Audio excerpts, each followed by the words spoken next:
নির্বাচনী প্রচারণা শেষে ফেরার সময় সন্ত্রাসীদের গুলিতে গুলিবিদ্ধ হয়ে সিঙ্গাপুর জেনারেল হসপিটাল চিকিৎসাধীন শরীফ মোহাম্মদ ওসমান হাদির শারীরিক অবস্থা এখনও সংকটাপন্ন অপরিবর্তিত রয়েছে। চিকিৎসকদের ভাষায় তিনি এখনও জীবন মৃত্যু সন্ধিক্ষণে রয়েছেন।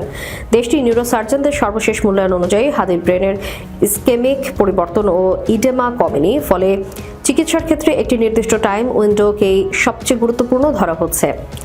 মঙ্গলবার দুপুরে সিঙ্গাপুরে হাদির চিকিৎসা পরিস্থিতি নিয়ে হাসপাতালটি চিকিৎসকদের বরাত দিয়ে গণমাধ্যমকে এসব তথ্য জানানো হয়। জেনারেল হসপিটালের ইমার্জেন্সি কমপ্লেক্সে ভর্তির পর থেকে নিউরোসার্জারি ও ক্রিটিক্যাল কেয়ার টিম যৌথভাবে তার চিকিৎসা শুরু করে।